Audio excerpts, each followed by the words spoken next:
বাংলাদেশে ২০২৪ সালের গণ অভ্যুত্থানের পর গঠিত অন্তর্বর্তী সরকার ও এর প্রধান উপদেষ্টা ডক্টর মোহাম্মদ ইউনূসকে ঘিরে সম্প্রতি রাজনৈতিক অনিশ্চয়তা চরমে পৌঁছে যায়।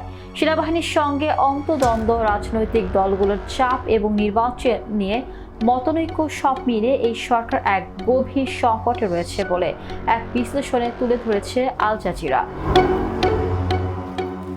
এতে বলা হয়েছে, দেশের আইনশৃঙ্খলা পরিস্থিতি নিয়ে আলোচনার জন্য অন্তর্বর্তী সরকারের প্রধান উপদেষ্টা ও নোবেল বিজয়ী ডক্টর মোহাম্মদ ইউনূসের সঙ্গে সশস্ত্র বাহিনীর প্রধানদের যে বৈঠক হয় তা সাধারণ দৃষ্টিকোণ থেকে একটি দরজার আড়ালে হওয়া বৈঠক।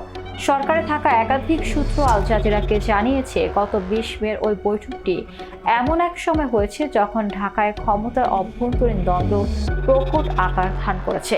দেশি বিদেশি সংবাদ মাধ্যমে যা ঠান্ডা লড়াই হিসেবে চিত্রিত হচ্ছে, সেই সামরিক বেসামরিক টানাপোড়েন এখন ইউনূসের প্রশাসনের ভবিষ্যৎকে হুমকির মুখে ফেলেছে ফ্যাসিস্ট শাসক শেখ হাসিনা ও আওয়ামী লীগকে সরিয়ে দেওয়ার ৯ মাস পর। ২০২৪ সালের আগস্টে ছাত্র জনতার অভ্যুত্থানের মুখে শেখ হাসিনা ভারতে পালিয়ে যান। তার ১৫ বছরের শাসনের বিরুদ্ধে জনরোষ ফুঁসে ওঠে ওই সময়, যাকে মূলত গুম খুনের শাসন বলা হয়।